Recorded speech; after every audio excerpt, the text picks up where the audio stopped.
Hi Nana. We were learning about the laboratory preparation of ammonia. So in that there are two methods. So method A already we learned by treating or else by heating the reaction mixture of ammonium chloride and slaked lime. Okay, so upon heating this mixture gently, so we'll get what? Calcium chloride and water and ammonia gases liberated. So this is one method, and another laboratory method is here by treating metal nitride. We take metal nitride, okay, with warm water. So treating metal nitride with warm water. So this is another method. So in this process, what do? We'll take a conical flask, and into that conical flask we will put some metal nitride. For example, take magnesium nitride, Mg3N2. So when magnesium nitride is kept into this vessel, dry, it should be dry. Okay, now take a Thistle funnel. Through this Thistle funnel, warm water is poured into this one. So warm water, it is poured drop by drop. The warm water is poured drop by drop. So that means trickling. What is the meaning of trickling? Pouring of water drop by drop is said to be trickling. So here warm water is trickled on the magnesium nitride. So due to this, what happens? Reaction takes place between the magnesium nitride and water. Reaction takes place between this magnesium nitride and water, and finally it forms magnesium hydroxide and ammonia gas is liberated. Okay, so upon balancing, we'll get 3 MgOH taken twice, 2 NH3, 6 water. Okay, so this reaction takes place inside this conical flask, and ammonia gas is liberated. Now this ammonia gas, it is having some water in it. So now this ammonia gas, actually it is moist ammonia. So moist ammonia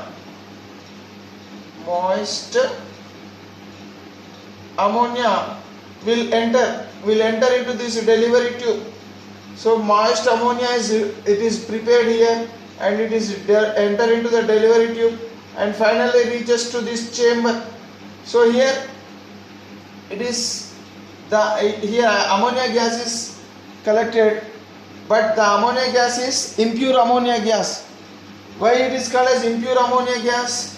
Because it contains water as the impurity, moisture as the impurity. So in order to remove this moisture, we will send this gas into the dryer. It is packed with a substance known as quicklime calcium oxide, CaO. The dryer is packed with calcium oxide. Okay, so this calcium oxide, it acts as a drying agent. So this calcium oxide will absorb the moisture and it will react with the moisture. Okay, hence that moisture is utilized in the reaction with the drying agent. So that finally we'll get what? We'll get a dry ammonia gas is obtained above this one, and this dry ammonia gas finally it will end through this delivery tube. This dry ammonia gas will finally, it is collected in the gas jar by a method known as downward displacement of air. So finally here in this gas collecting jar, ammonia gas is collected, okay, by downward displacement of air. So that means air is displaced. So actually this place was this area, or else this the place in this gas jar, it was with air initially, but because of ammonia being lighter than air, so it will be collected at the top by sending the air downward. That means by displacing the air downward. Hence the collection method of ammonia is said to be downward displacement method, downward displacement of air. So in this way, we can prepare ammonia gas. So this is another laboratory preparation method of ammonia. So here water is trickled drop by drop.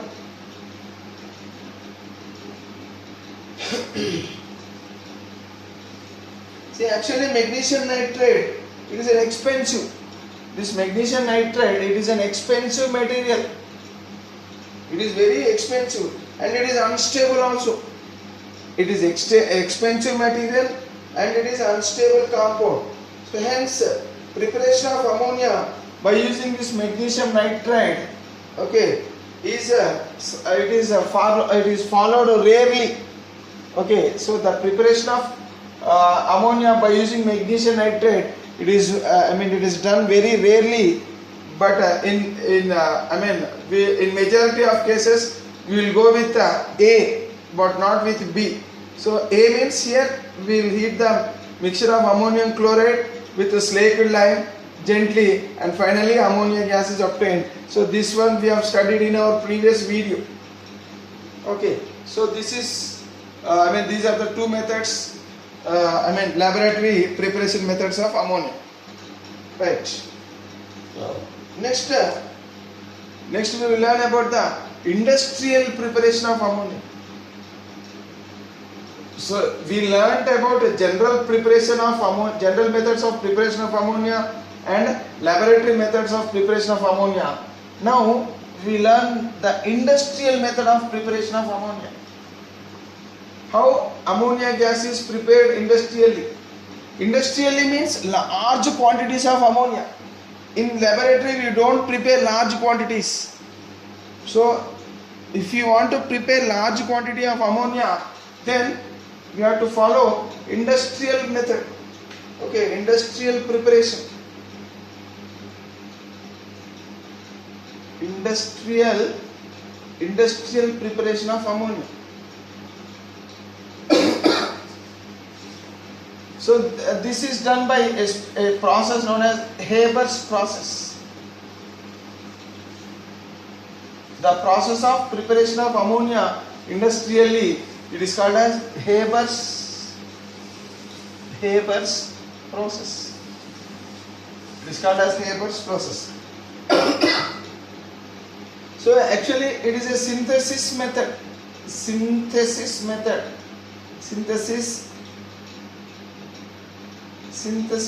What is the meaning of synthesis method?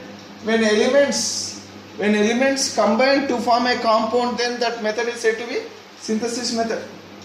So in this method we combine nitrogen gas and hydrogen gas.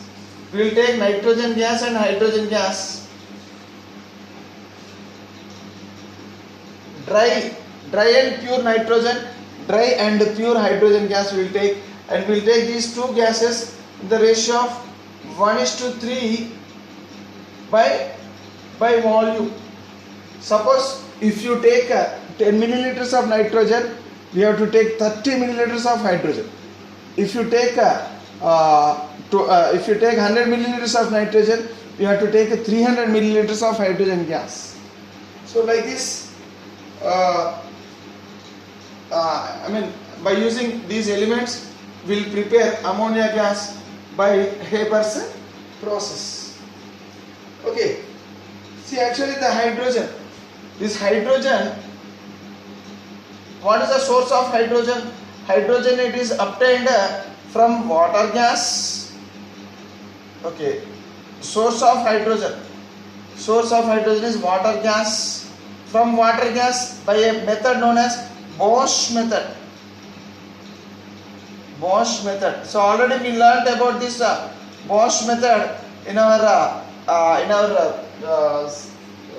our previous class. Previous class means in a ninth class ICSE book we have learnt about preparation of hydrogen. So from water gas we can prepare hydrogen by a method known as Bosch method, or else nowadays we are getting this nitrogen gas by natural gas, from natural gas we are getting this nitrogen. So where this natural gas is available, this natural gas it is available in abundant large amounts in the near petroleum refineries.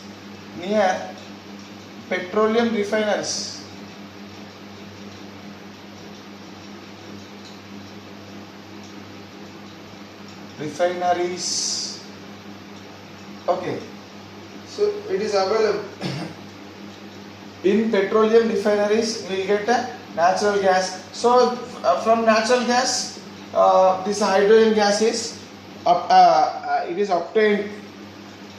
Okay, so what is the source of hydrogen? Generally the source of hydrogen may be either water gas or else natural gas. Nowadays we are using natural gas as the source of hydrogen.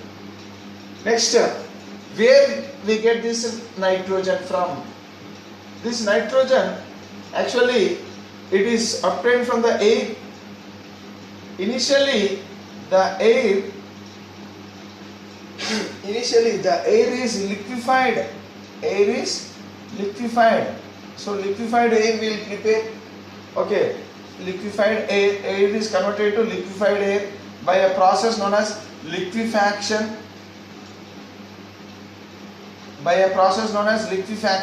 So the air is converted to liquid air, and finally this liquid air it is subjected to a special process known as fractional distillation.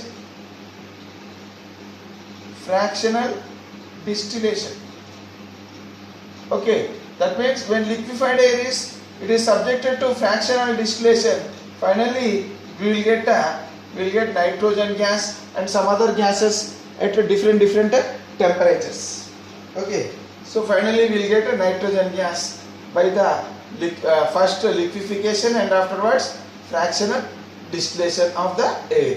So in this way we will prepare nitrogen gas. So in this way nitrogen gases are kept ready. Okay, kept ready for the preparation of ammonia. Okay, right. Next, how ammonia is prepared? See, when nitrogen and hydrogen they are heated, dry nitrogen and dry hydrogen they are taken in the ratio of 1:3 by volume. Okay, and we have to provide suitable conditions. Okay, for these two substances to undergo reaction. Nitrogen and hydrogen they do not react easily. So we have to provide suitable conditions.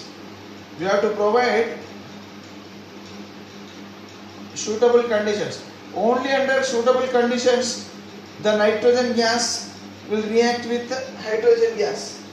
What are the suitable conditions? So suitable conditions means we'll learn about the suitable conditions later. So what happens? See, this reaction takes place after providing suitable conditions. Nitrogen reacts with hydrogen to form ammonia. Okay, to form ammonia. Okay, N2 plus 3H2 gives rise to 2NH3. Okay, so this is a reversible reaction. Ammonia will again break down into nitrogen and hydrogen. Okay, so but this is forward reaction, this is backward reaction. Formation of ammonia from these two substances is said to be forward reaction, and breakdown of ammonia into nitrogen and hydrogen it is said to be backward reaction. Okay, so here in the forward reaction, so large amount of heat energy is released. Okay, nearly 22.4 kilocalories of energy is released. So this much amount of heat energy is released in this process. Hence, this process is said to be exothermic. It is said to be exothermic in nature. So this reaction is exothermic in nature. Okay, it is reversible. This reaction is exothermic in nature. It is reversible, and there is a decrease in volume. See, look here. One volume of nitrogen will combine with 3 volumes of hydrogen. One volume. Suppose volume means it may be 1 liter, or else if it is 1 liter, then it will be 3 liters. If it is 1 milliliter, it will be 3 milliliters. Volume means maybe liters or milliliters. Okay. So here, how much volume of the substances are reacting altogether? It is 4 volume. So what is the volume of the reactants? The volume of the reactants, the total volume of the reactants is 4 volume. Okay, 4 volumes of the reactants will react with each other, and finally it forms 2 volumes of ammonia. So if you properly observe, so the volume, there is a decrease in the volume of the gases. So 4 volume has become what? 2 volume only. So upon proper observation of this chemical reaction, we will come to know that this particular chemical reaction is an exothermic reaction. It is a reversible reaction, and in this reaction, so this reaction will proceed. Okay, the reaction proceeds okay with the decrease in volume. There is a decrease in volume. That means here the reactants, what is the total volume of the reactants? 4 volumes. The 4 volumes of reactant, they react with each other, and finally they are converted into 2 volumes of the product. What is the product here? Ammonia. So that means overall 4 volumes of the substance, it is converted into only 2 volumes. Finally only 2 volumes of the substance is left over in the reaction vessel. That means the reaction proceeds with the decrease in the volume. So like this. So these are the important things we need to notice. Okay. Now, so in order to get a maximum amount of ammonia, in order to get a maximum yield of ammonia, okay, so by this synthesis method, so we have to follow certain conditions. We have to provide certain suitable conditions. What are the favorable conditions for this reaction to occur properly and to get good yield of ammonia, to get large amount of ammonia? So what are the suitable conditions we need to provide? So we will learn those conditions which are necessary for the good yield of ammonia. So what are the conditions we will learn now? This process is said to be Haber's, H-A-B-E-R-S, Haber's process. So what are the suitable conditions? The suitable conditions are temperature. So how the temperature should be? Okay, and there should be a catalyst. Second condition is catalyst.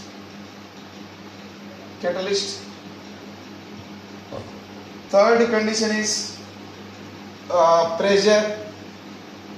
Okay, pressure, suitable pressure, and fourth one is both hydrogen and nitrogen, they should be in pure form. That means purity of the reacting gases.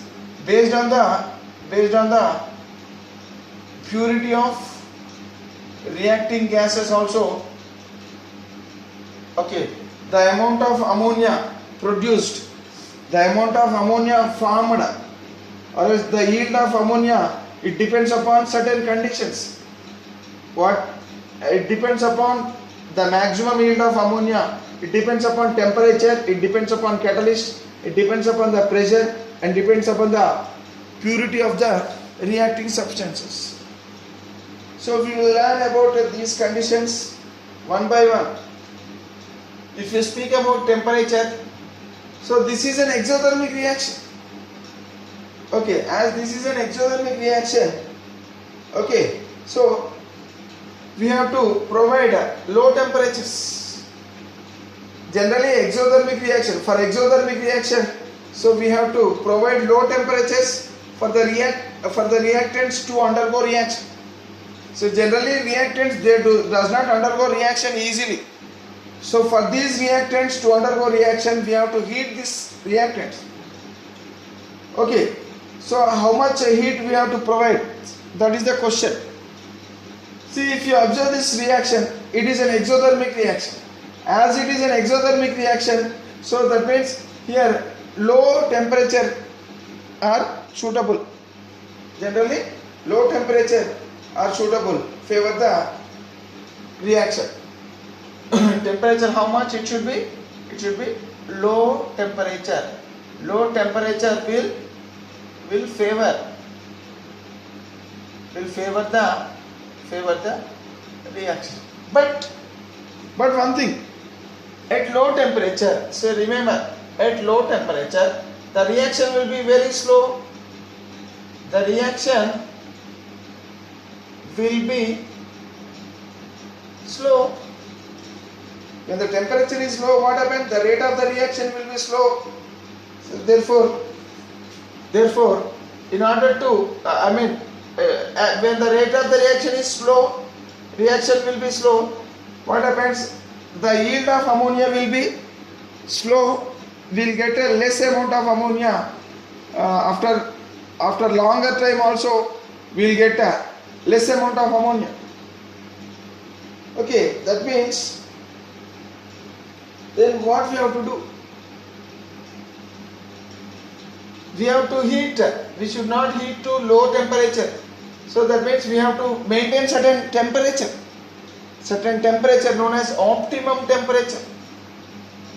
Optimum temperature. So what is the optimum temperature? The necessary temperature. So here the optimum temperature is called as the necessary temperature. So how much temperature we have to provide? We have to provide around 450 degrees centigrade to 500 degrees centigrade. So that means we have to heat this mixture. We have to heat the reaction mixture of nitrogen and hydrogen to a temperature of 450 to 500 degrees centigrade. So that the maximum amount of ammonia can be obtained. Okay. Suppose if you heat below 450 degrees centigrade, if you heat the temperature below 450 degrees centigrade, what happens? Here the reaction will be slow, so that less amount of ammonia is formed. Okay, less amount of ammonia is formed. So when the temperature is low, less than 450 degrees centigrade, we will get less amount of ammonia. So in order to get more amount of ammonia, we have to heat this reaction mixture to more than 450 degrees centigrade, and it should not exceed 500 degrees centigrade. If it exceeds 500 degrees centigrade, then what happens? If the reaction exceeds 500 degrees centigrade, so up to above 400 degrees centigrade, forward reaction takes place. But when the temperature is more than 500 degrees centigrade, if the temperature is exceeding this one, then immediately what happens? Reversible reaction takes place, because at this higher temperature, that means above 500 degrees centigrade, this ammonia, it won't be stable. It will break down into nitrogen and hydrogen because of high temperature above 500 degrees centigrade. So that means we have to take care, okay, to maintain the temperature between this range only. So the temperature, optimum temperature should be between 450 degrees centigrade to 500 degrees centigrade. Below this temperature, the reaction will be slow, and above this temperature the reaction will be backward reaction. If it is backward reaction, what happens? The ammonia which is formed, again it will break down into nitrogen and hydrogen. Therefore, we will get a less yield of ammonia. So that means even backward reaction should not occur. When backward reaction occurs, we will get less amount of ammonia. That means if you heat above 500 degrees centigrade, backward reaction takes place. That means reversible reaction takes place, and we will get less amount of ammonia. If the temperature is below 450 degrees centigrade also, then also we will get less amount of ammonia because of slow reaction. Hence, we have to maintain the temperature of the reaction between 450 to 500 degrees centigrade. Okay, that temperature is said to be optimum temperature. Okay, so we have to maintain optimum temperature in order to get a large amount of ammonia. Right. Next, the next favorable condition is catalyst. Okay, we will discuss about catalyst now. What is catalyst? Catalyst is a substance. Catalyst is a substance which speeds up the chemical reaction, or else which changes the speed of chemical reaction. So here, in the preparation of ammonia by Haber's process, we have to take a finely divided iron. Finely divided iron as a catalyst. Okay, and this catalyst, so the activity of the catalyst can be increased if you add some amount of molybdenum. So now iron is a catalyst and molybdenum will promote the activity of iron. Hence this molybdenum is said to be promoter. What does this promoter do? Promoter will increase the efficiency of the catalyst. So molybdenum will increase the efficiency of this catalyst iron. Okay, so that the reaction will occur very fastly, and a large amount of ammonia can be obtained, can be prepared in short time only. Okay, so here what is the catalyst? What is the required catalyst? The required catalyst is iron, finely divided iron. But along with iron, we have to supply molybdenum also. Molybdenum will promote molybdenum will increase the efficiency of iron.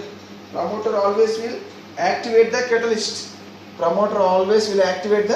catalyst. So we may use this catalyst, or else we may use another catalyst.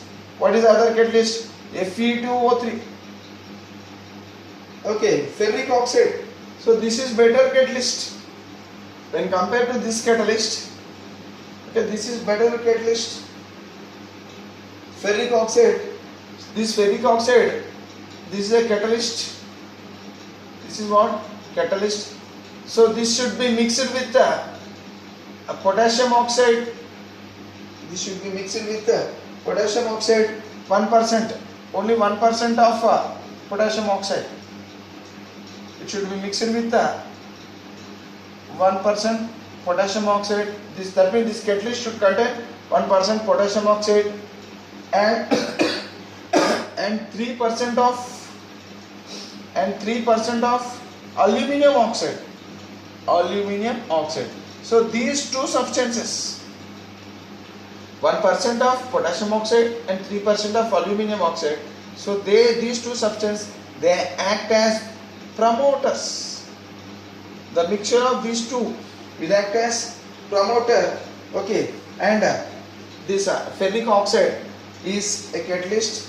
Okay, and what happened? These two, when mixed with this one, so the activity of this catalyst, ferric oxide, will increase. That means it will become more efficient, and it will make this reaction to undergo fastly. Okay, and it will help in the large amount of large yield of ammonia. So this is about catalyst. Okay, so we may use either this catalyst or else this catalyst. So when we use iron oxide, ferric oxide as catalyst, then the promoter should be either 1% potassium oxide and 3% aluminum oxide.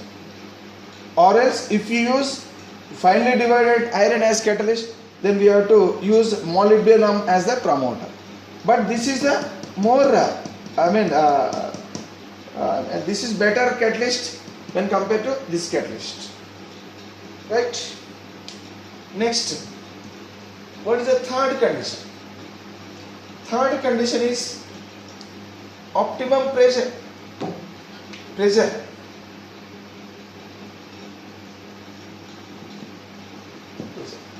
See, if you observe this reaction, so there is a decrease in volume. Volume is decreased as there is decrease in the volume of the substances, as there is a decrease in volume of substances from 4 volumes to 2 volumes. So whenever there is a decrease in volume, so always the decrease in volume will be favored by increase in pressure. So there should be more pressure. So we have to apply more pressure. So pressure should be more. We have to apply more pressure. Okay, so in order to have maximum amount of ammonia, in order to prepare or else in order to produce maximum amount of ammonia, we have to use pressure as high as possible. We have to use pressure as high as possible. Generally, the pressure maintained in this process, it will be around ranging from 200 atmosphere to 900 atmospheres. Okay, suppose if this is the container in which this reaction is occurring, so depending upon the structure of the container,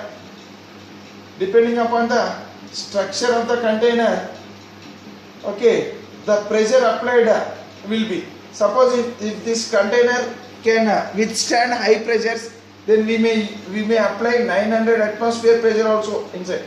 If this structure is somewhat weaker, then we have to maintain low pressures around 200 to 300 or 400.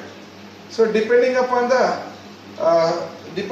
strength of the structure in which this reaction is done, so this is said to be reaction plant.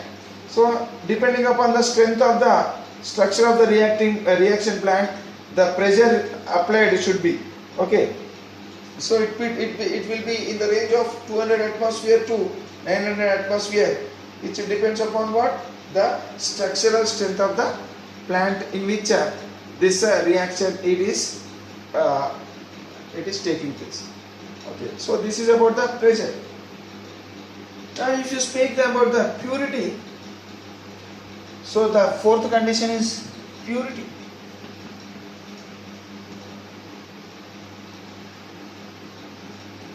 Fourth condition is purity.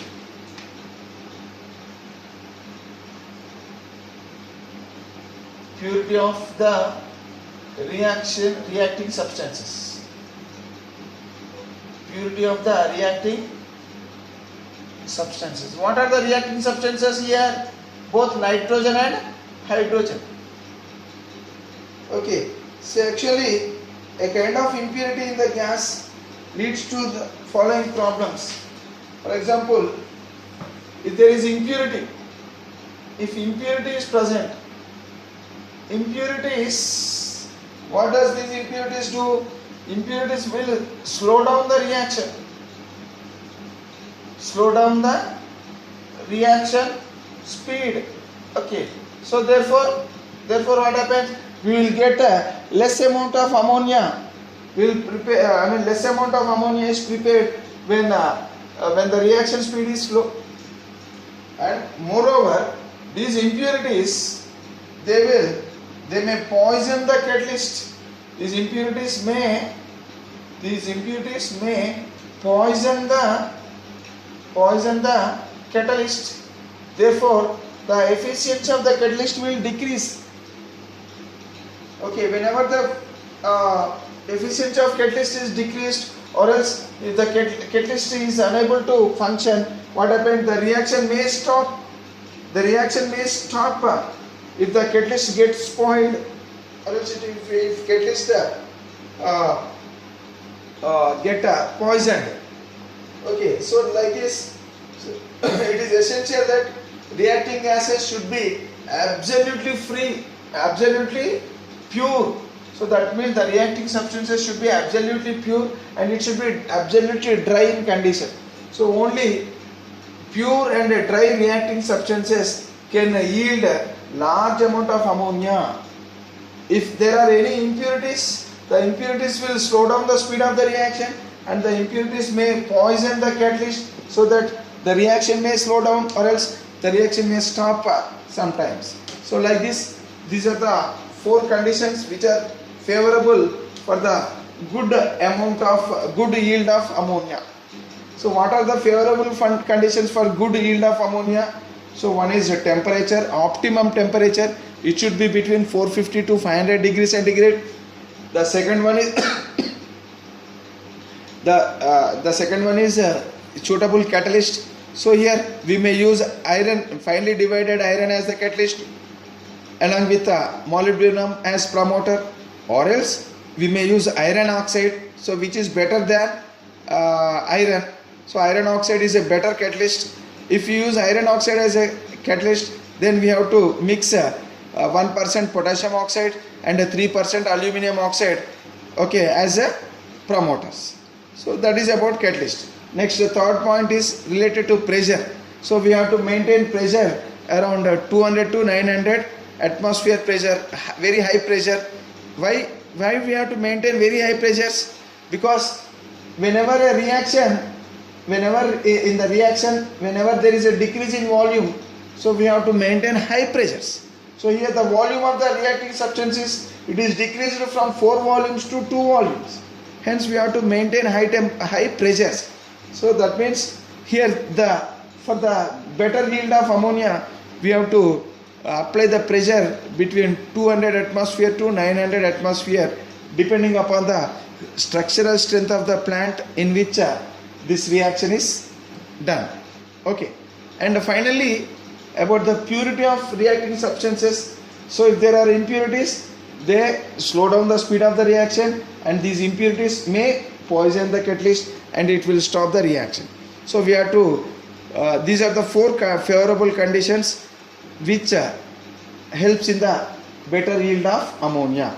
Okay, so now we will learn about the other things in the next video. Okay, ma'am? Right.